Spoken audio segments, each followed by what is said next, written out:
Hello दोस्तों, स्वागत है आपके अपने YouTube चैनल भूतिया आपा पे। तो कैसे हैं आप लोग? आशा करता हूँ आप सभी लोग अच्छे होंगे।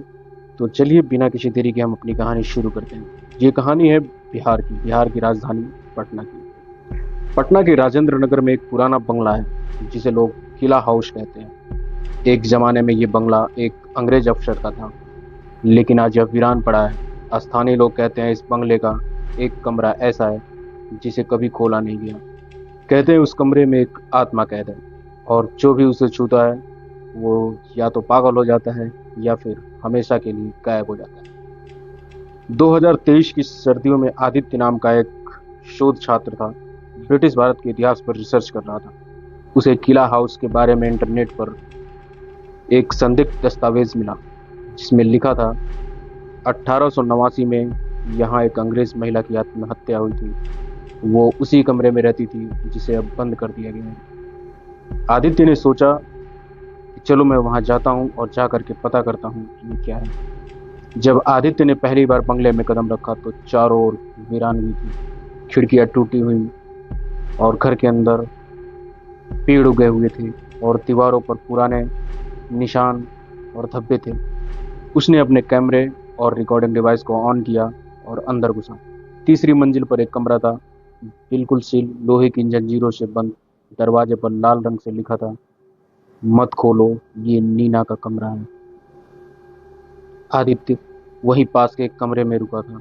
रात 12 बजे उसके कमरे में अपने आप रिकॉर्डिंग चालू हो गई। रिकॉर्डिंग में एक औरत की कराहने की आवाजें थी, मुझे मत जलाओ, मुझे मत जलाओ। फिर दीवार पर खून से कुछ उभरा, तुम भी उसी गलती को दोहराने जा रहे हो। सुबह आदित्य के हाथ पर जलने का निशान था, जैसे किसी ने लोहे से जलाया हो। अगले दिन उसने नगर पालिका के एक पुराने कर्मचारी से बात की, जिसने बताया वो कमरा 1889 में एक अंग्रेज महिला नीना विल्सन वहीं रहती थी। कहा जाता है कि उसने काले जादू का इस्तेमाल करके एक आत्मा को बुला लिया था जो उसे ही खा गई। नीना का शरीर कभी नहीं मिला, बस कमरे में खून और चीखें आती। आदित्य को अब एक यकीन हो चुका था, उस कमरे में कुछ तो है। आखिरकार तीसरी रात आदित्य ने वो कमरा खोल ही दिया। अंदर अंधेरा था, पुराने फर्नीचर, एक टेबल पर जले हुए कागज और एक शीशा जिसमें आदित्य का चेहरा दिख रहा था। जैसे ही वो कमरे के बीच में पहुंचा, दरवाजा अपने आप बंद हो गया।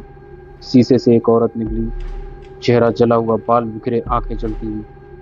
उसने कहा, अब तुम मेरी जगह लोगे। उस रात के बाद आदित्य कभी नहीं लौटा। पुलिस को उसका कैमरा, फटा हुआ बैग मिला, लेकिन न उसका मोबाइल न उसकी बॉडी। आज भी अगर कोई उस बंगले के पास से गुजरता है तो उसे किसी के कह कहे भी सुनाई देते हैं और एक चलती हुई आंख खिड़की से जैसे झांक रही हो। और वो कमरा अब भी बंद है, लेकिन कहते हैं कि एक नई आत्मा वहाँ कैद हो गई है। तो कैसी लगी आप लोगों को ये कहानी? अगर आपको ये कहानी अच्छी लगी हो तो आप हमारे वीडियो को लाइक करें, अपने दोस्तों के साथ शेयर करें और हमें कमेंट में बताएं कि आपको कैसी कहानियाँ पसंद है। और हमारे चैनल को ज़रूर से ज़रूर सब्सक्राइब करें। और बाकी ये कहानी एंटरटेनमेंट के लिए बनाया जाता है। हमारा किसी भी तरह से अंधविश्वास फैलाने का कोई मकसद नहीं है, तो आप इसको एंटरटेनमेंट की तरह देखें। तो चलिए, आज के लिए आप सभी का बहुत बहुत धन्यवाद।